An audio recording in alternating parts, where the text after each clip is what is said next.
Warning: the following podcast contains chilling stories and accounts of the unexplained. Listener discretion is advised.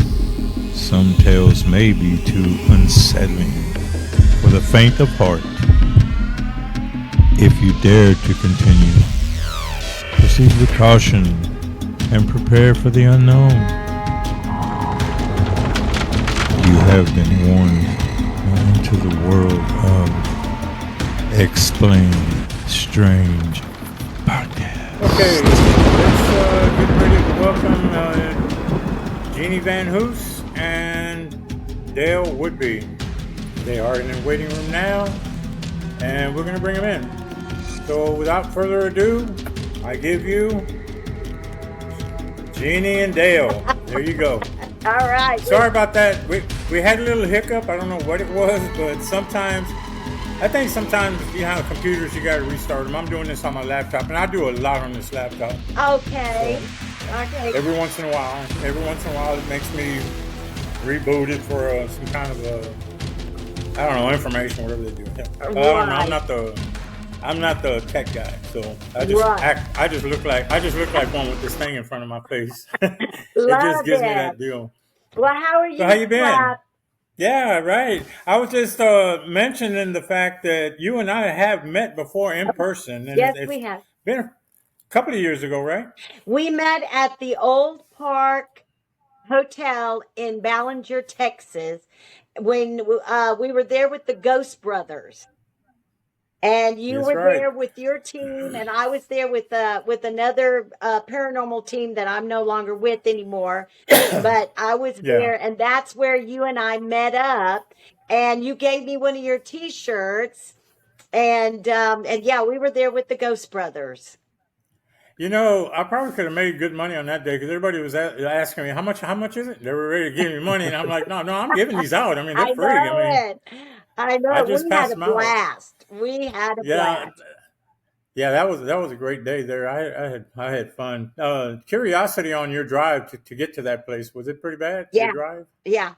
It was pretty bad. Very a lot of narrow roads out in the middle of nowhere. It was very desolate getting to Ballinger.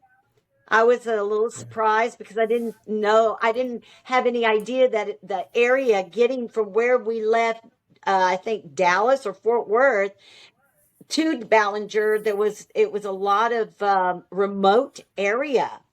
And I thought, oh my gosh, I hope we don't break down and have any car trouble.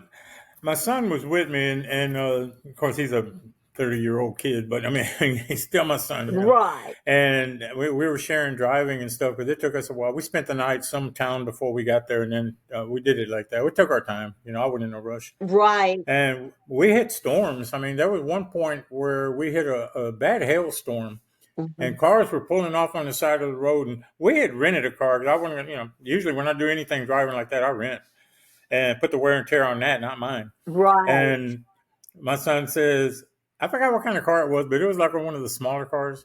And he's like, well, what do you want to do, Dad? You want to pull over or, like that? Because cars were pulling over and under the under them freeway over deals. And I looked at him. I said, combat engineer, you tell me. I was a combat engineer. You don't ask me that kind of question. Keep moving. We don't stop. So he goes, okay. So we kept moving. So it was an experience. Just the drive itself was an experience. Yeah, so. I think we missed the storm. I think we got in a day before. Well, we were coming from the bottom, remember, coming this way. You guys were coming down this way. Or basically kind of like at a little angle. We're coming straight up from the Gulf, or basically, Houston over here. Oh, so you're in Houston. Yeah, I'm in Houston. Okay. So. Yeah, we were coming from Jefferson, Texas. Yeah. Is where we y'all were. Are about toward the Shreveport side. So y'all were coming like more west. That's exactly right. Yes.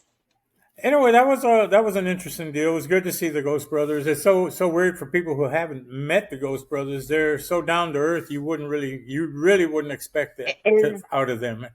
I know. I was really happy to get to meet them, and they are just so friendly and easy to talk to, and they're approachable. And And I just sometimes forgot that they were celebrities because they were so down to earth, you know.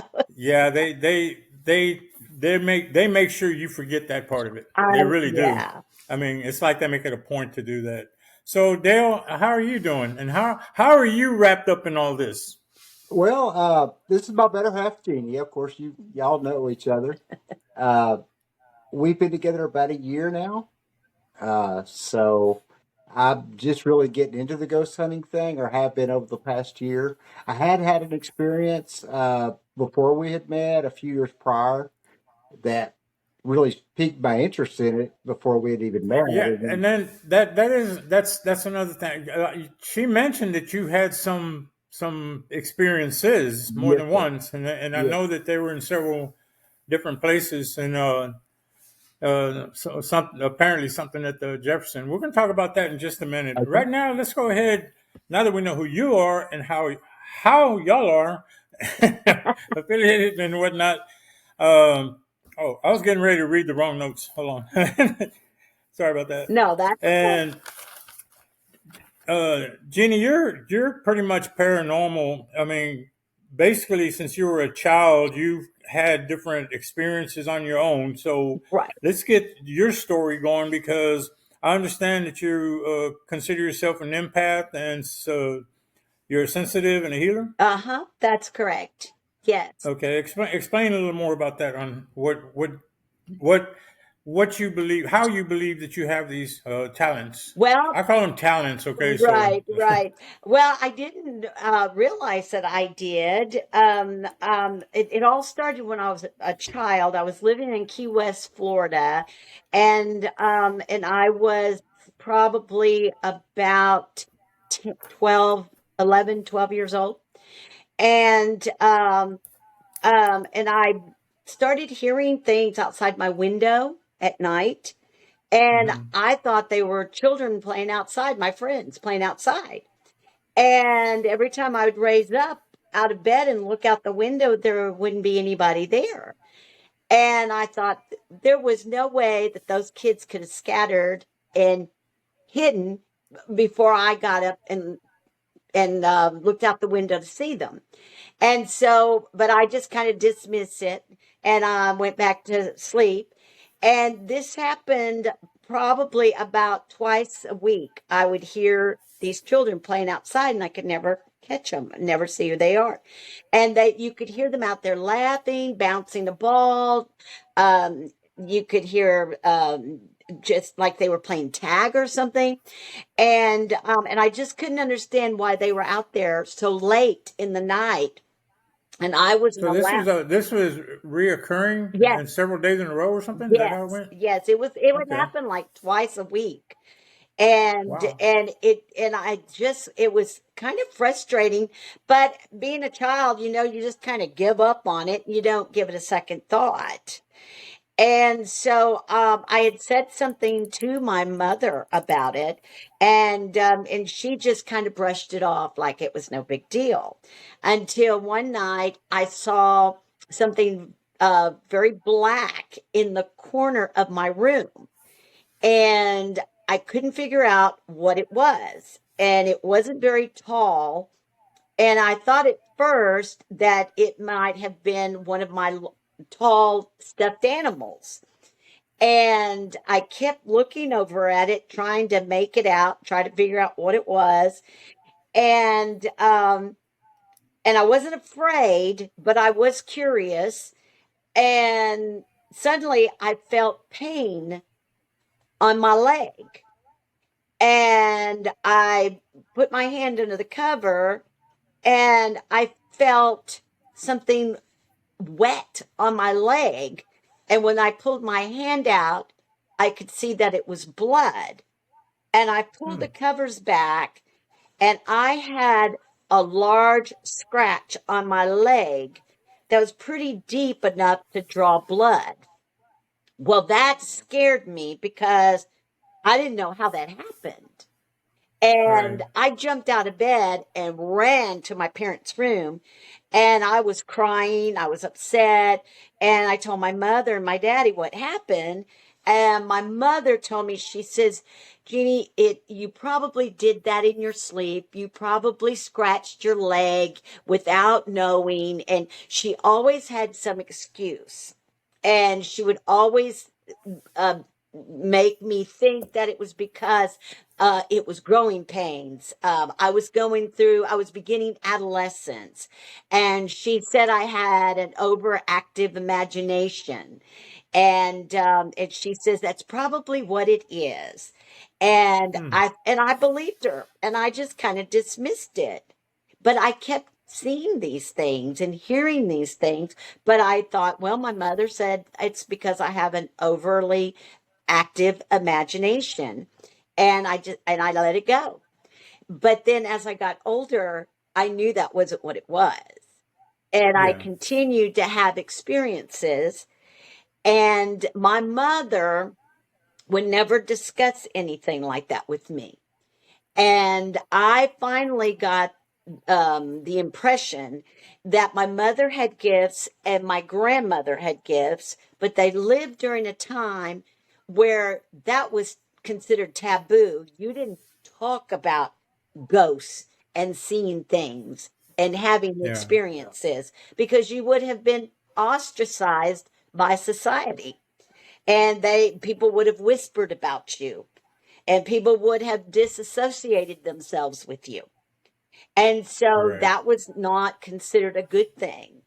And so That's when superstition was running very rampant back then. So exactly. So that's why I think my mother was protecting me, because she didn't want me to endure that kind of treatment. So instead of coming out and saying, well, we're prone to this has happened to your grandmother and me, and it's, you inherited it. Instead of doing that, she closed it down and wouldn't talk about it. And I think it was all in the sake of protecting me. but other than that, it's pretty much inherited, Yes, correct? yes. Okay, so you inherited these Gifts. specialties. I guess Yeah. I'm still trying to figure out what he's supposed to call these Well, because I'm not really the we ghost hunter call them we guy. call them gifts because they're like Okay, gifts from God. and okay. um and we can't explain why we have these gifts. I don't understand where it comes from. The only thing I can think of is it comes from God. He gives us these gifts, and I think the gifts are given. Let's hope. Let's hope it's God. Right. Yeah, and I think they're given as a way to help people. And I consider my involvement with the paranormal is to help. And I have done private investigations where people were having things happening in their homes. They didn't know what, and they were scared, and they wanted to know. And they found out that I was associated with a paranormal team, and they invited the team in and asked us if there was any way we could find out what was going on, which we did. And it helped the family to understand. And an empath can sometimes um, be somewhat of a curse, because being an empath, people have a tendency to take advantage of you. Well, also going on that other side, there's some people with gifts that tend to take advantage of others. That's exactly You right. know, because like you said, to help. I mean, your purpose is if you're going to use it, you're going to do it to help somebody, and that's your choice. Yeah. But I do know because if you just go to Facebook and just look at a lot of these, the ones that are into it, and I'm not dogging anybody. I'm just mentioning. I'm gonna say this like I did in the episode 2. I'm only mentioning things. I'm not. I'm not dogging anybody. I'm not. I'm just saying there are people that charge for different things, in this field. So Exactly. yeah, I'm just curious. I'm just here to learn. Dale, you're going to learn a lot Oh because yeah, I absolutely. mean, yeah, Every I mean, day. I know you mentioned the fact that you weren't really too much into it in a sense, and me personally, I'm the same way. I don't believe it or not. I've never gone ghost hunting, and I've said this on the last Oh 2 wow. shows. I've never really gone ghost hunting. Have I? Do I believe in ghosts? Absolutely. Have I ever seen one? Oh yeah. And have I ever had experiences? Yes, I have had some seriously. Right. But yeah, I can understand. You gotta. It's kind of weird. It's like you wear the cape. but only at night, So That's exactly right. you're not allowed to take that to work with you. So Right. And you don't and know, you don't know what other people are thinking. And even though the paranormal is more open and discussed openly and it's more accepted now, you still have people that are on the fence about it. oh yeah, absolutely. Especially parents that you teach their children. And so I have to be very careful, but I can tell you this, Lap. Some of the most haunted places are schools. I believe that. And I believe that. I have had experiences in school with the children sitting in the classroom, and the kids suddenly say, "Oh my goodness, was that a ghost? Miss V, was that a ghost?" And I said, "No, no, no, no. That it's an old building. Old buildings will shift. They have all kinds of problems. I come up with excuses, but I know that was paranormal. But I'm not going to Yeah, tell the kids that." and it's like I tell these two specific kids, I'm going to say the same thing and about you, because it takes a special person to become a teacher. It really does. Oh, thank And I you. mean that. I really mean that, because not anybody can be a teacher. Dale, Right. I'm going to tell you like it is. Let's say you or I were a teacher and a kid came to us and said, "Is that a ghost?" Yeah, run for your life, run for your life. Probably so. You It know, sounded like it to me. that's what I'm saying. We know we're going to say the wrong thing, so it's best we didn't get it. We knew not to get into that field. Right. So yeah, Right. I'm not, but because I know my kids tell me things too. They told me that when they first started out years back. They would tell me, like certain things we can't do and all this and that. And I was like, I found it kind of, interesting. Not that I ever wanted to be a teacher, but I found it very interesting to know some of the legalities. There's a lot of legalities in being a teacher. So Oh yes, there are, and one of them is you have to be careful what you say and what you tell. yeah, never And challenge and challenge them. the kids would say to me, and you do have kids that do believe in ghosts because they want to tell you about something they I think they saw all do. and something I'm that, pretty sure they all do. yeah, I don't know what year, what age, but I know right. most when I was that age, I know I did. Yeah, and they want to tell you things that happened at their house. Yeah. And I always say, wow, well, that's interesting. I'm so glad you shared that. But let's move on. And because I'm an English teacher, and so Okay. we use our imagination to write. And I tell them that they do their best writing when they write about something they know. And sometimes you get children that are going to want to write about ghosts. And that's when I say, well, fiction is wonderful. There you go. Change it up. Change it up. That's it. Hey, don't go nowhere, Dale. We still got you. I still got some stuff over here for you. All So right. All right. I've got a little section for you over here. So I know, just bear with us. Bear with Well, us. We're getting to you. since you and I have been I'm chopping together, them down. Uh-huh. I have been on a number of ghost hunts, all the ones that she's been on in the past year, actually. And every ghost hunt has been productive. Mhm. I'm sure they have. We have gotten quite a bit of material from each and every one. It wasn't like we just went. I hear of so many people doing a ghost hunt and they're like, "Well, we didn't get any activity," But we haven't experienced that. I guess maybe it's the places we go or known haunted places already. The equipment. Like the Jefferson Hotel for one in Jefferson, Texas. Yeah, the But best. It's the But it's best. like some people go. I mean, a lot. I think that from what I'm learning, a lot of people use different equipment, and yes, maybe if you don't, I think my first guest was he was talking about Nathaniel Elwell, and some of this equipment. One, you got to know which one to take. Don't just buy one, take it, and run out there and think you're going to get an experience, because it doesn't work that way. right. This is him telling me. Absolutely. So I kind of I kind of understand that, and I plan on doing something here. I told him about, and he gave me some advice, good advice, on what to make as my purchase. and I'm going to go with what he told me. Because I figured since he was like one of the gadget experts, I said, so here's what I'm going to do, and I let him know. I can say it here. I plan on going to a cemetery, and we're just trying to debate whether we're going to do it in day or night. And I want to do some kind of a test. And his suggestion was, don't go buying all these SB7s and all this, and that's not what you need because you're not really at that level. He said, but the best thing you can buy, and I'm not going to lie to you, just take a voice recorder. I was going to say. He said, yeah. He said, you can buy one at Walmart for under about 40, 50 bucks at the most. He said, but don't ever spend more than that. I mean, because you might get out there and you might not understand how to use the thing or might not use it right, or it may not pick up something in the area you're at, or it may pick up radio frequency from a cop car down the street. Exactly. It could, Right.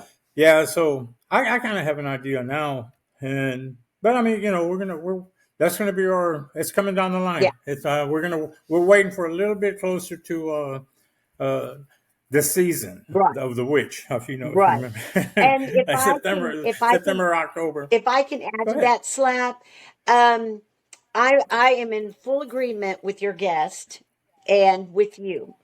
You don't need all those gadgets. And I know people that will carry trunk loads of hunting equipment, ghost hunting equipment. And I'm thinking, you don't need all that. Why are you, right. You're just adding more work to yourself. When I remember when I was in the military and I used to be in the field a lot. And I used to, kind of do whatever I did, but we would have equipment, all kind of stuff, So when I see some of these guys on these shows, that sometimes I watch them, YouTube. I watch a lot of YouTube off and on. And they open a trunk of a car and they're bragging about, I got this SB7, I brought this, REM pod, 4 chapter or something, and they start talking about them. I'm like, and I'm not that experienced into it or seasoned or whatever you want to call it. That's fine. But I'll say it. You ain't gonna hurt my feelings. I'll tell you. Yeah, I'll tell anybody to put it that way. No, I'm not a ghost hunter. I'm telling you that I'm not. I know I'm not. But I know enough to know you don't need all that. Yeah. Because yes. I mean, you're not going in combat with claymores and mines and stuff like I had to go, and all the ammunition that we carried. So, I mean, I'm just saying. And I'm glad you brought that up because I have told people when we have investigations and we have people, I'll get that. That's our ghost calling us. I'll take it. When we do. When we do investigations, and these are public investigations where people come in and they want to experience ghost hunting, like HH&L in Jefferson, Texas, which stands for History, Haunts, and Legends. And we do that twice a year, one in November and one in April. And the one in April is coming up in 2 weeks, April the 4th and 5th. And so a lot of people who have never ghost hunted before, but are curious, they come to these and they want to know a lot about what's going on. Well, the main thing that I tell them is please don't go out and spend a lot of money buying a whole lot of expensive equipment. Your best instrument is your cell phone. Yeah. That is your best instrument because you have a recorder, put it on camera. And there's no trickery. It's not like it's an app or something like that. Right. And you put it on recorder and you just start talking and then get quiet, give the spirit time to talk. And that works. Taking pictures in the dark with the flash on, that works too. You don't need to go and buy a bunch of stuff. And one of our favorite pieces of equipment is a flashlight. Spirit loves to touch flashlights. They can literally turn it off and on. It's the type that you turn to turn off and on, not the type with the button on the end. So you want to get one of the ones that turn to turn off and on. I know I see some of the ghost hunting. They'll use the one that has at the back of it has a turn thing. Okay, yeah. And then of course like a mag light's on the front. Right. So with either one or the smaller one. The one that I prefer is the front turn where the light shines. The one you can get this. Like a mag light. Yes, you can get this on Amazon for like $5 or less.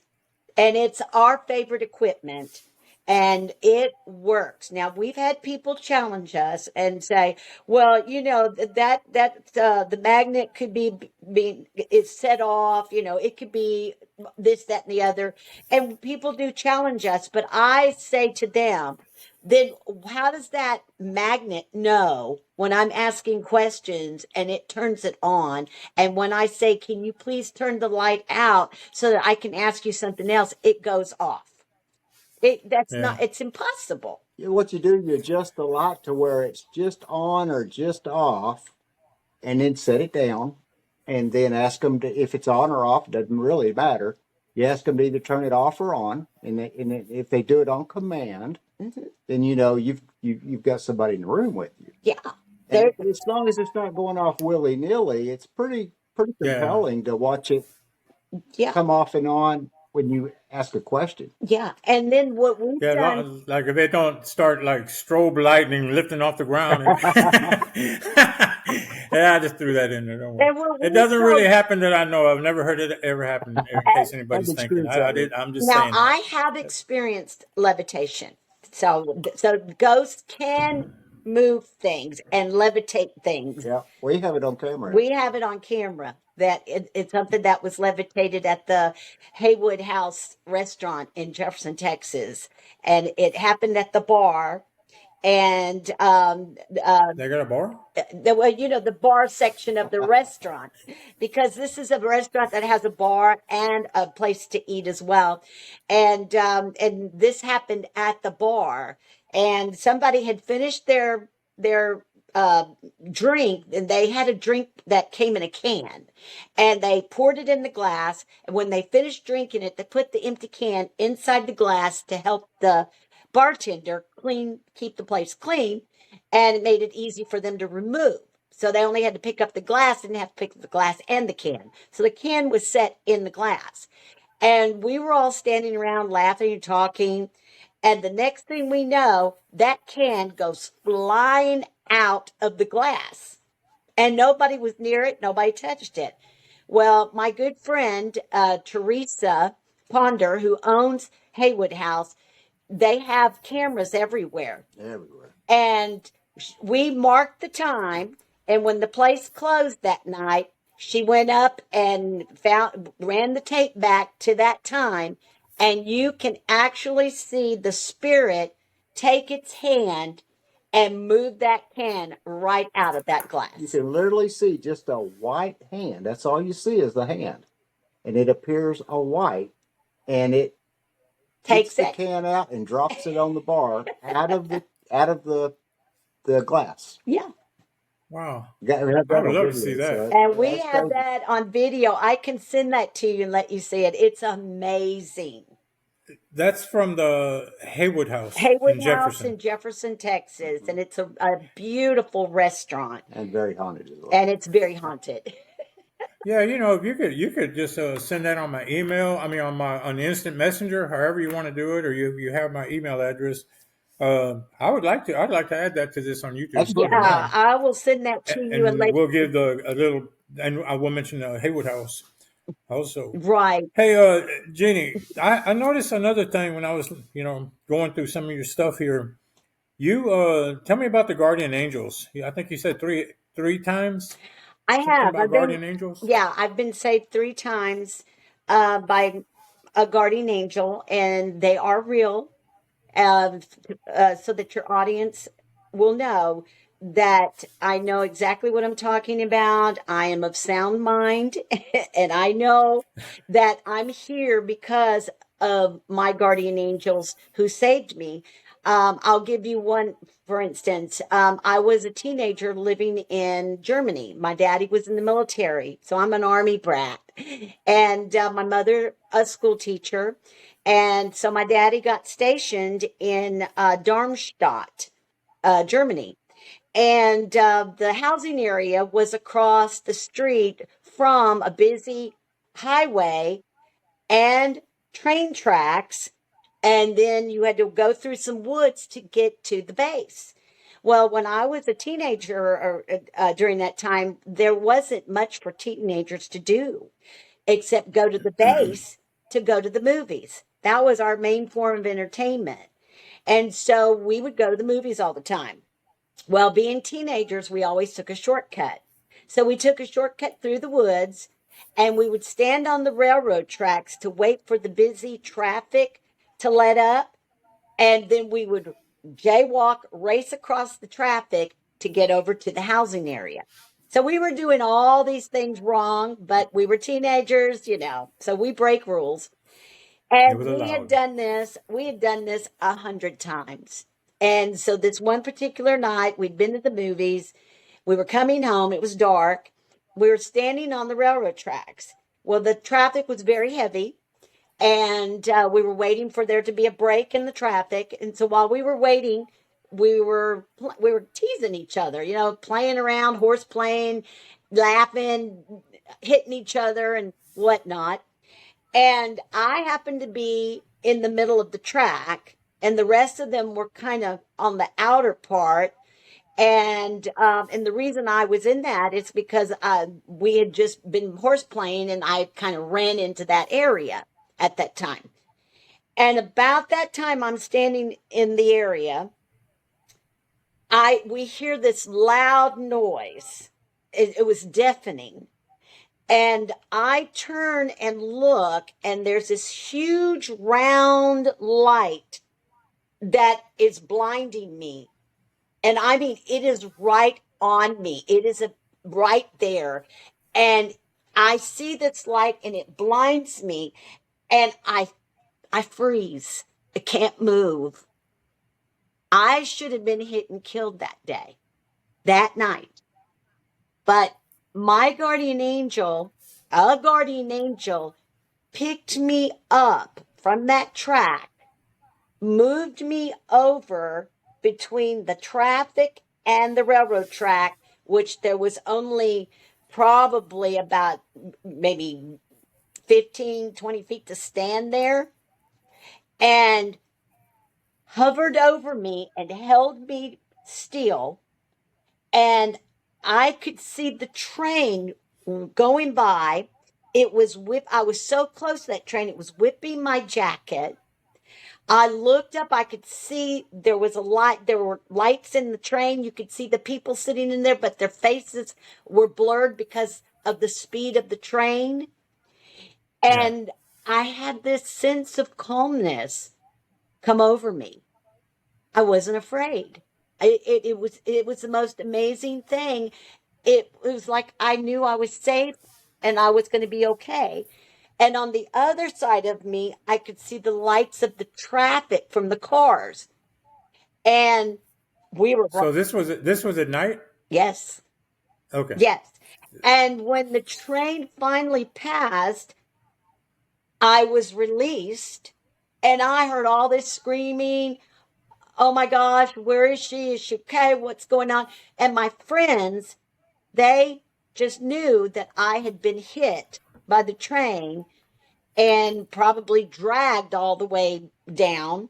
And they were so upset and crying and upset. And then when they saw me standing there, they went, "Oh my gosh." And they come racing over to me, and they grabbed me, and they said, "Oh my gosh." How, they couldn't understand how I was still standing there. Yeah. And I told him, I said, I was picked up. I said, I was picked up off the railroad tracks, off my feet, and moved to the other side, which was still an unsafe area because there wasn't much room between the traffic of the cars and the train tracks. And they said, who picked you up? And I said, I don't know. The conductor.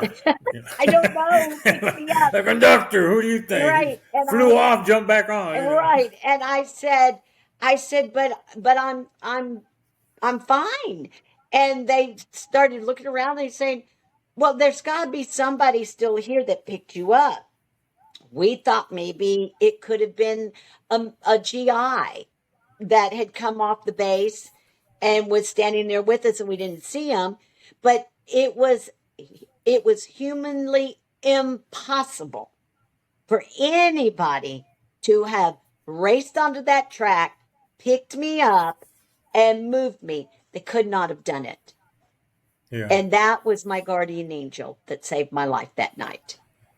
So you said you've had it more than once. It's happened in your lifetime, Yes. correct? Another one was another teacher, a fellow teacher, and I, we were going to go to Caddo Lake, and we were going to go kayaking.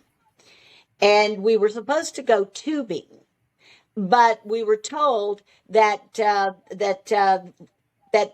they were going to not rent out any of the tubes, that they were only going to rent out the kayaks. And I asked, well, why? Because you've got lots of tubes there, and that's really what we want to do. And they said, well, we're not going to rent those out, but you can go in a canoe here, and you'll be fine. And we said, but I've never done this. I've never taken oars and done any of this. And they said, oh, it's easy. It's easy. And I said, okay. Well, I saw hanging with the tubes, I saw some life jackets. And so I said, I would like to have a life jacket. And those guys kind of laughed at me, and they said, well, you're not going to go anything higher than your waist. And I said, that's fine. I said, I've never done this before. I don't know how to swim. I really would feel more secure and safe if I have a life jacket on. And then my friend Holly said, well, I guess I'll do it too. So she took one as well. And those guys just kind of laughed and thought it was funny. So we got in the water, and the water was very calm. And Holly was showing me how to do this because she'd done it before. And she says, I'll do this side, you do that side with the oar. And she says, now, while we're going down the Caddo River, we're going to come up on some, what do they call it, rapids? Yeah. We're going to come up on some rapids, and they can be pretty rough. All you have to do is just keep your oar going. Make sure you keep the canoe moving. And so we're starting out. It's the most beautiful day. It's calm. It's peaceful. We'd been going on for about 30 minutes, and suddenly a storm was coming. And you could see the dark clouds coming. And the day suddenly changed. And it got very overcast. It started lightning, and then it started raining. And we're in the middle of nowhere. And we're coming up on a really high rapid. And when those rapids are, when it's during a storm, they're even worse. And so we come up to this rapid, and Holly says, Jean, this is going to be a rough one. So we were trying to get to shore, but we had to go through this rapid to get to the shoreline where there were people. And she said, do your best that you can to get us through this. Don't give up. Don't stop. Just keep doing it. She says, because the worst thing that can happen is we will be flipped and overturned. And that just... Oh, that's all? Yeah. And I thought, but I can't, no problem. I can't swim. And I said, I hope that doesn't happen. And she said, no, it'll be fine. It'll be fine. So we come up to the rapids, and I can see people off on the shore that had gone through those rapids too, that were on their boat, that they made it and got out of the water. Here we come, and those rapids turn us over. And the next thing I know, we are pitched in the water. The canoe is on top of us. And the only thing that brought me up to shore was the life jacket. I popped out from under the canoe only because I had that life jacket. Well, I couldn't find anything to hang on to because I can't swim and there's no edge. And I'm doing my hands like this, and I see this large tree trunk that fell into the lake probably years ago. And it just is there, and it has rotted. I, the rapids moved me into that tree trunk, and I'm hanging on, and it's got slime on it from being in the water for so long, and I'm having a hard time hanging on to it. Not only did that happen, now the canoe being upside down is now slamming into my back and slamming me up against this tree trunk. And it keeps slamming me. And every time it slams me, it takes my breath away. And I'm thinking, how am I going to get out of this? How am I going to get this canoe off of me? And nobody got off on shore. They were afraid to take a chance to go out there and help me. And I'm hanging on and I'm screaming. And I'm saying, please, somebody help me. I said, I don't know how to swim and I don't know what to do. I don't know where to go. And I said, I need help. And I'm begging. I'm pleading and begging for help. And everybody's panicking and trying to help me and trying to find a way to help me. But everybody was afraid of the rapids. They didn't want to go out there. Yeah. And the next thing I know, I see a woman who is in the rapids. And she's got dark hair pulled back in a ponytail. I can see from her shoulders up, and it looked like she was wearing a turquoise bathing suit. And she's in the middle of the rapids. She doesn't seem to be struggling. She's not having any problems whatsoever. She goes over and she moves the canoe away from me. And now I'm not being slammed by this anymore. Now I'm just holding on for dear life, but the pain of the canoe slamming into me is over now. This woman has moved the canoe. The thing that I remember is she never looked at me eye to eye. I saw the side of her face. She never looked at me. She never said a word to me.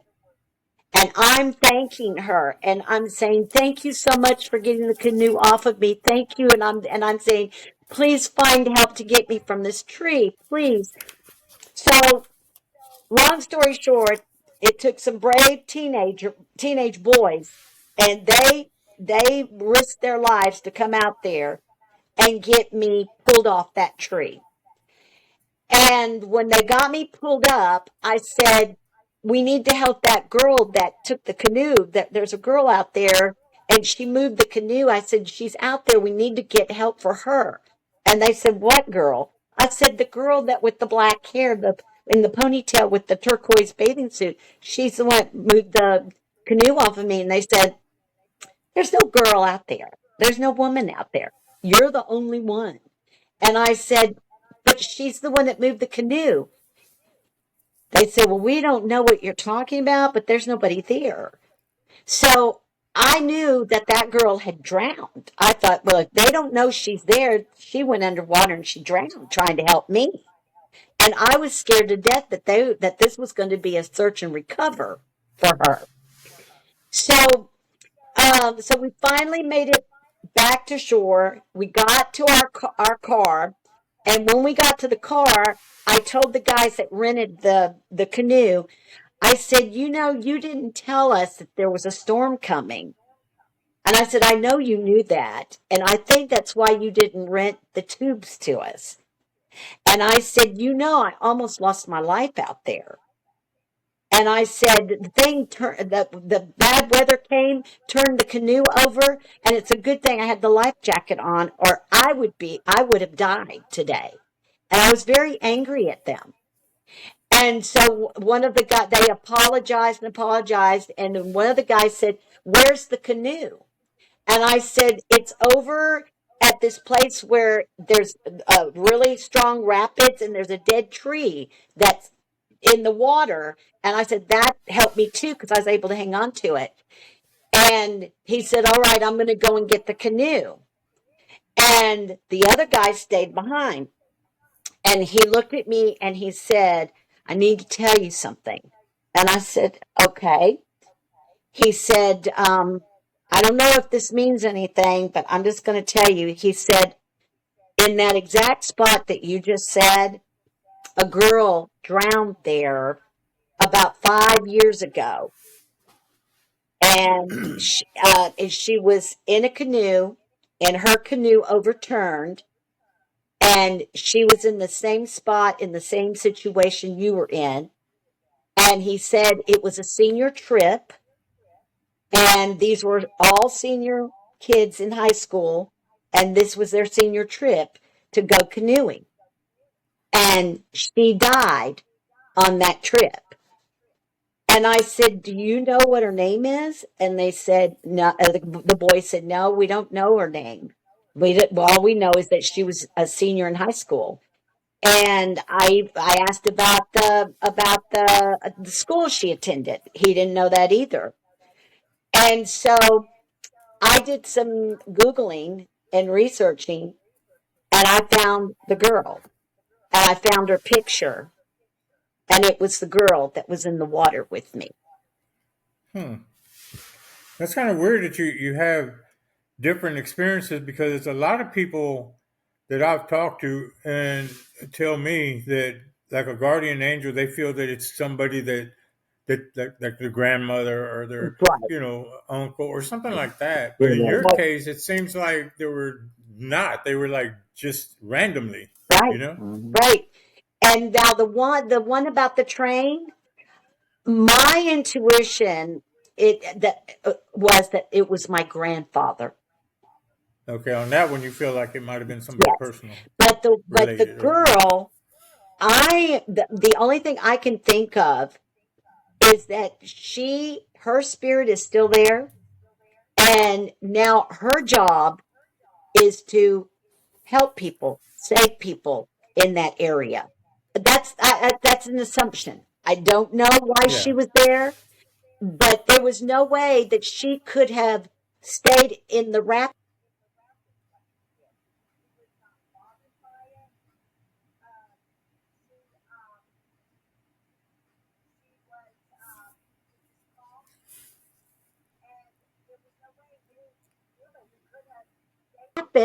as calmly as she did.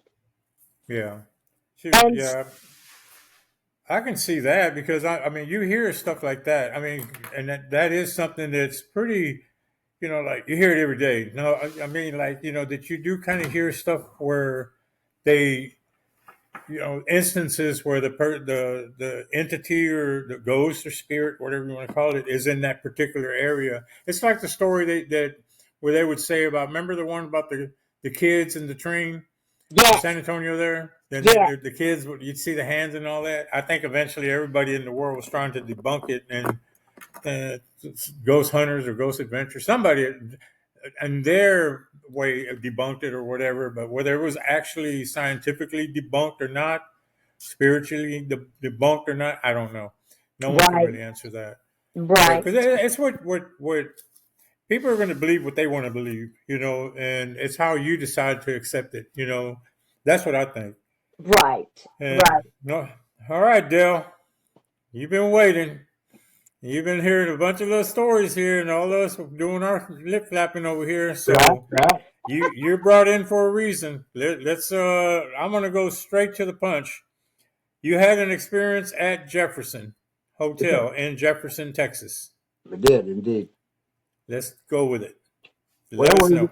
were staying in the doll room upstairs, and Jeannie had already informed me about this one spirit named Nick, and had told me what she had found out in ghost hunting prior to us staying there. And so this guy Nick is not a nice fellow. He tends to whisper, naughty bad things into women's ears, and he was known to be a child predator in his day. And so I call him out. I said, "You want to pick on little kids? You want to pick on women? Pick on a man. Here I am." And of course, nothing happened. And went on to bed, went on to sleep, and hours later woke up and I couldn't breathe. And this had never happened before, and this has happened within the year. And I can't breathe, and it just went on for like a minute and a half, and I end up down in the floor on all fours, and just trying to catch my breath where I could breathe. I felt like I was being choked out, and Jeannie was freaking out. She thought I was having a heart attack or a stroke or didn't know what the deal was. In fact, she had even made mention, should I call 911? And of course, I could barely get any words out because I couldn't breathe. And I did get out that I can't breathe, but that was about all I could get out. And after about a minute and a half, I was about to go out from it, and it subsided. It stopped. You were you able to, if you wanted to? I'm not saying that. Were you able to get up and jump out of bed and haul ass out that room if you wanted to? I mean, Not a chance. I couldn't breathe. Okay. And Wow. at this time, I had no clue what it really was Mm-hmm. that was doing this to me. I didn't know what it was. I had no clue. I just couldn't breathe. That's all I knew at the time. Waking up from a dead sleep. Yeah. And so then she's telling me that, I'm telling her I'd never have had this happen before. It wasn't normal for me, not natural. Yeah. And she says, well, and then I just got through before I went to sleep calling Nick out. And well, come to Okay. find out, we turn on the voice recorder the next day and we're asking who's in the room with us. And you hear a voice, Nick. And so Nick was in the room. And so come to find out, we're thinking that's why I couldn't breathe, that he was choking me out. So fast forward to the next week. We're staying there again at the Jefferson Hotel. We're in a different room. We're in the speakeasy room. And I'm asleep. I get awoken by Jeannie telling me that I'd been speaking in my sleep. And what was it that I said? I wasn't awake to hear it. You don't Well, he recall. was shouting. A lot of people when they talk in their sleep, they don't shout, and that's what woke me up. Is he was shouting, and he said, um, that was the first thing he said. The second thing he said, I told you, and the third thing he said, I love you. And then he starts gasping for air, and he wakes up and he's clutching his neck, and he can't breathe, and he rolls off onto the floor, and he's trying to catch his breath. And I knew it was Nick. Yeah. I knew it was Nick. At this point, I'm aware of what's going on. I'm choking out again. Right. Yeah. And It He kind of remembered you. Yeah, it kind of put, because this had never happened before except for the time in the doll room, and then a week later now in this room, both at the Jefferson Hotel. So we get out the voice recorder and we start asking who's in the room with us again. And the name Nick comes out. And the only thing that we regret from this really is not recording it. Yeah. And having it on video. But she said, well, did you do this? Why did you do this, Nick? And he said, hurt. And this is Jeannie asking the questions. And she says, why do you want to hurt Dale? And he says, kill. And she said, well, why do you want to kill him? He says, you already know. I already told you. I love you. It was the same words I had said myself in my sleep. So Nick was using you as a tool to talk to Jeannie. Which is crazy. I would have, before I experienced it, would have never believed that was even possible. So when and what is the next room you're going to stay in Jefferson? Well, the third time we had stayed,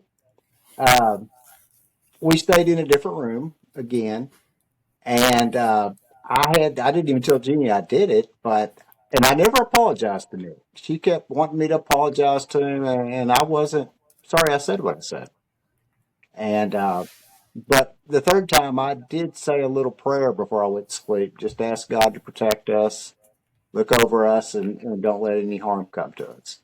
And it was not out loud, and I went to sleep, and nothing happened at all out of the ordinary, nothing.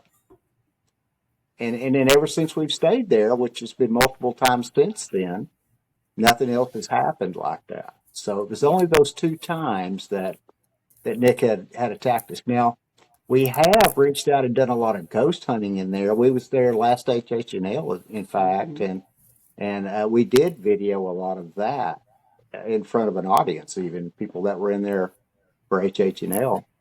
And we did get Nick. We were in the doll room at HHNL, and he was definitely there. Let it known he was there by his voice being recorded on a recorder, as well as with the flashlight, turning the flashlight on cue. As we would ask him a question, the light would come on or off, depending if we asked him to turn it off. And it never came on otherwise, other than, as we asked the questions. So it didn't. On that time, he wasn't actually. He never actually came after you at any point. No more physical attacks after the second one by him. And I believe it's because I'm being protected from praying, quite frankly. Yeah. And I only prayed that one time about it. The other times, I'm like, okay, I'm not going to do nothing. Just see what happens. I'm not going to pray before I go to bed. And just see if that residual prayer still is in effect. And evidently it is. But we got him recorded, saying it was Nick in the room. We found out that night that he did used to work there back whenever it was something besides a hotel. It was a factory. And back in the 1800s, they had little children working in factories. They could get their little hands in between the machinery and do things that adults their hands were too big to get into places. And he worked there back then, Nick did. And he sodomized the kids. He was a pedophile. Weird. And he tells us this, and we hear children in the background saying help in a child's voice during this recording. We could hear the kids crying for help. And so we continue to ask, and they're mainly yes and no questions we ask, with the light especially, so that if it's yes, please turn the light on. And then the light would come on as the question was asked, not willy-nilly, just any time. Right. And we found out he was 25 years old whenever he died, and he took his own life.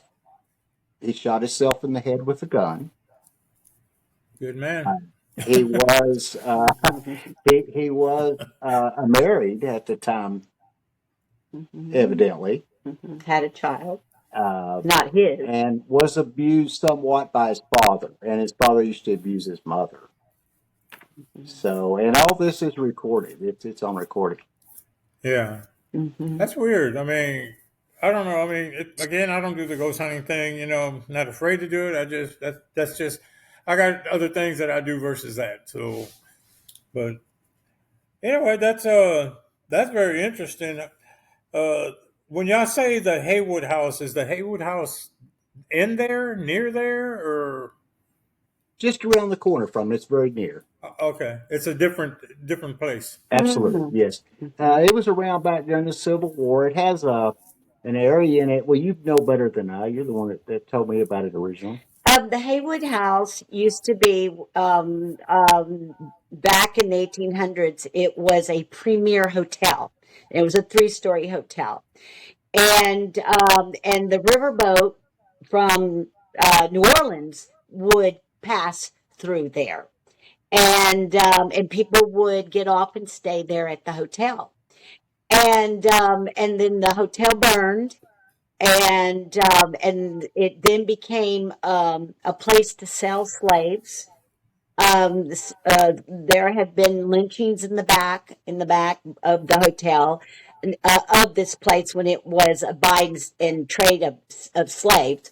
It's been a lot of things, and it had a basement where they had slaves um, put in the basement for torture, I guess. I'm not quite sure why they were put there, but they found evidence of where they would chain them up, and that passageway has been closed, and no one's allowed to go in there. And it's been a residence for private owners that made it their home. And so when it came up for sale, my good friend Teresa and her husband bought it, and they turned it into a beautiful restaurant, absolutely gorgeous restaurant. And the food is fabulous. They have a Excellent. beautiful bar. They have a mezzanine. They have a cigar bar upstairs. They have a well room, which is awesome because back in the 1800s there was a well in the house. In the basement, there's It, a well down there. And what they've done is they went in and lit it up a little bit down in there, of course, and they put a table right over the well, and it's a glass table. So you're sitting around, I guess there's 6 or 8 chairs around this round glass table around this well, and they put a light down in the well so that you can see down in there through the table and see that the water still runs down underneath yeah, the table yeah. in the well. Oh Yeah. man, Really And cool. that's it's a nice. popular place to eat. Everybody wants to reserve the well room, and Oh, okay. it's set up for like 6 people to dine in there, and you get to go in this room that you enter the way Teresa and Alan fixed it up. It looks like there's an armoire in front of the doorway, and the armoire opens up, and you walk into the well room. And I got you. yeah, it's really quite Yeah, spectacular. you'd never know there was a room in there. There's an armoire sitting there, and you open that up and walk through, and And then you're in the pretty cool. well room, Yeah, and It looks Teresa. like you're going in a speakeasy or something. Yes, right. and Teresa built it up with bricks so that it could become a table. And she put a glass top on top of these bricks, and you can look down in the well while you're eating. And That's pretty neat. it's really a cool thing. Teresa had Wow. a great idea with that. And at the Jefferson Hotel in the speakeasy room, Pam and Jeremy Jones, who own the hotel, they have a secret passageway that's built in the floor in the speakeasy room that's upstairs, and it's in the floor, and you pick up the floor, and you go down a secret stairwell, and it takes you down to the first floor, and you come out through an armoire. Right into the first floor. So the Jefferson Someone, Hotel is they shared awesome. ideas or something, huh? Yes. Shared that armoire Yes. idea, Yeah, Yeah. or stole it, I don't know if they did or or not. stole it. I So, know the Jefferson Hotel is like a museum, though. I don't know if have oh you been yeah, there, Slack? Have you been to the No, I've Jefferson Hotel? never. I plan on. I have been trying to plan on going down there. I'd want to go down there for do one of my slap recon shows, and obviously not a podcast because I ain't doing nothing tonight in there. But I would, right. I really want to go down there and do a little recon on there. Yeah. Just And show the area, show what they have. you will love Pam and Jeremy Jones, and they're the ones that own it, and they're also paranormal investigators. I'm For sure they are. yeah, for Not about by choice. yeah, Right, it's very haunted. the Jefferson Yeah. Hotel sat empty for about 4 or 5 years, and we didn't know who was going to get it, who was going to bring it back. We all waited because that's our favorite hotel. And when we found out that Pam and Jeremy Jones bought it, and they're known ghost hunters, and Jeremy even makes ghost hunting equipment, we were thrilled. And they took that hotel, and you will not believe It's what they something have else. done. No other place even similar remotely like it. It is awesome, but it is very haunted. So Each room is its own theme. You got the doll room. I'd mentioned the doll room and the speakeasy room, but there's the Bigfoot room. There's every room's its own. The oddity room. Every room's its own theme. And then even going down the hallway, it's just antiques and just you can't see everything in a day walking through it. There's so much stuff. Yeah. It's really nice. It is fabulous. And Pam and Jeremy, they are awesome. Just they're good friends of ours, and I just love them. And everyone who meets them love them. They're very down to earth, very open and friendly, and they love their hotel and want you to come and stay with them. So, for your audience, if you've never been to Jefferson, Texas, please go to Jefferson Hotel and stay and eat at the Haywood House. Does the Jefferson Hotel have a food or a bar thing there, or no? Oh, no. Okay, so I've seen some videos of y'all guys when the team that I met in Ballinger out there, and looking at each one. All y'all were doing different things, and I've seen some of the ones that weren't even over there that I've met here, and they've showed some of the Jefferson Hotels. So I've seen some of them because there's some of them show videos and stuff on there, and I kind of at first I got the impression that when they did, I saw somebody did a walkthrough of the bar. It might have been you. Somebody did. They did a walkthrough of that bar. Did something out there. Yeah. And I did see that one. So I thought that. But I thought the bar was at the Jefferson Hotel. The way it looked like to me. It is. It is a bar. It is a bar, but it's not like an open to the public type bar. Just for guests. Yeah, it's only for guests and on certain occasions. And then they've got what is called the Palace Ballroom, and Jeremy will get up in the rafters and he'll do DJ. Yeah, then he's turned it into a DJ booth, and he does all kinds of DJing, and he loves to turn on the fog machine. And I mean, that place just goes wild. It is so much fun. There's strobes going off and laser lights and a ball in the middle reflecting it all, and it's really nice. They've done an amazing job there. They really have. You will not be disappointed. Late 70s and early 80s. The Bee Gees and all that. And disco days. Slap, I did want to add to Dale's story. When I told him about the Spirit Nick and what experiences that I'd had with him, and Nick is not a nice guy, especially to women. And I told Dale that he has called me names, and he knows when I'm at the hotel. Well, Dale provoked Nick. And so I wanted to bring that out, that he provoked him, and I told him not to. I said, Dale, please don't provoke this spirit. This is not the type of spirit you want to deal with. I said, because you got to keep in mind, you can't see him, and you don't know what he's going to do to you.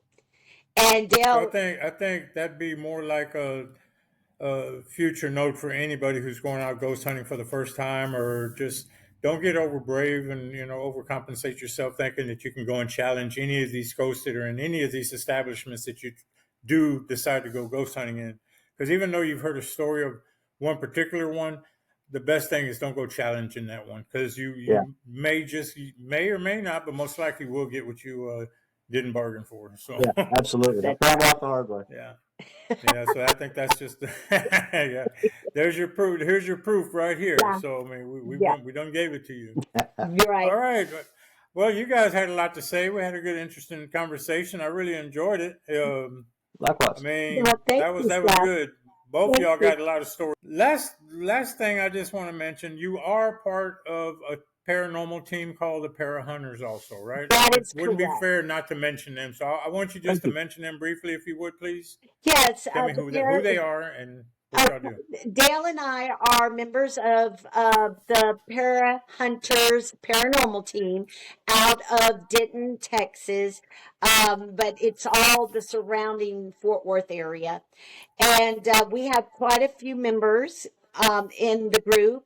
And one of our members, who is the person who started it, is Teal Gray. And Teal Gray is an author of many paranormal books. So look her stuff up on Amazon. Absolutely. She was in season 1. We had her in season 1. Oh, yes. Oh, okay. She is absolutely fabulous.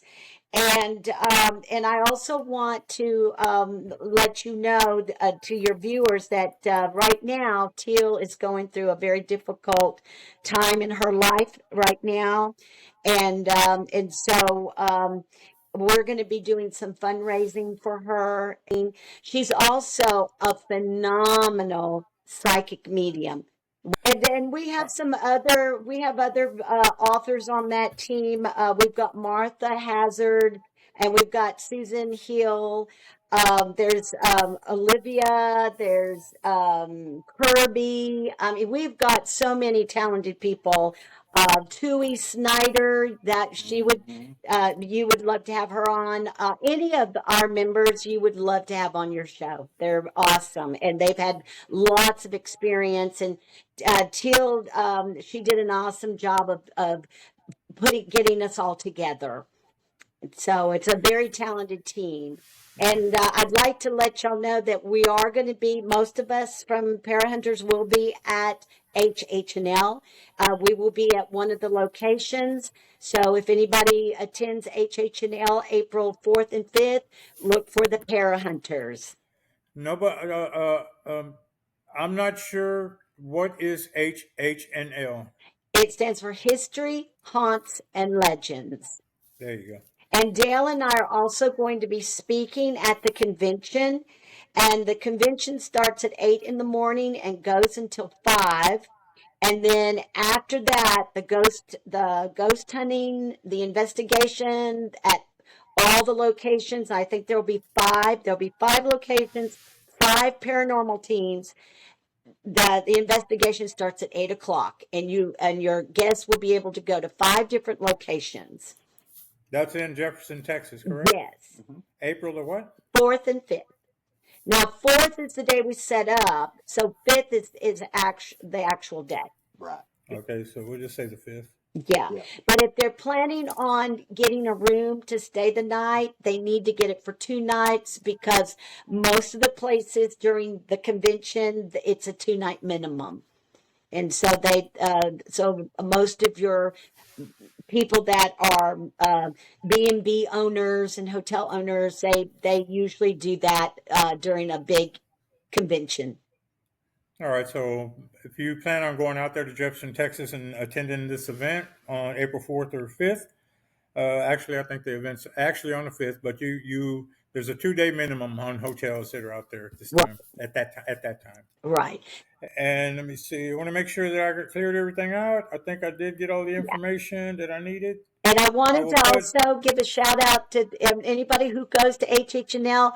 Call the Jefferson Hotel and get your room. Yeah, that was my next mention. I was going to say, if you want to stay at the Jefferson during that event, I believe now would probably be the time, if it's not too late. Because it's not too late, yeah. If it's not too late, because I'm going to say, your chances of getting that might not happen, but you can still be a part of some of the ghost hunting experiences that they're going to have out there. Because Jefferson, the whole town itself, is supposed to have all kind of history in there. And as we know, the ghost hunting side or the paranormal side knows that older towns, they have a lot of history, usually have a lot of ghosts. Yeah. Well, guys, that was Jeannie Van Hoose, and we brought along Dale Woodby, and I know y'all had a lot to say, and I hope everybody who watched this and enjoyed the stories. And if you have any questions or anything to pass on to either one of them, be sure and just put it down in the comments, or contact Slap at Explain Strange Podcast, and we'll go ahead and send everything to them. If you have any questions or anything else, or anything to do with this event, you can also contact them or contact me, and I'll get the information to them. And you can also use my email. It's right there. Boom, boom, boom, for YouTube. There's my email right there. artslaprecon7@gmail. There you go. I had to read it again. So anyway, all right, guys. I appreciate you guys for coming out, and you never know. I might even see y'all one day in one of these events in Jefferson, because I do plan on heading that way. Well, thank you so much, and we thank your audience, and we hope that we shared something that will be beneficial to them. Absolutely. I appreciate that. Thank you very much, and you guys have a good day. Thank you. Bye-bye. Bye-bye.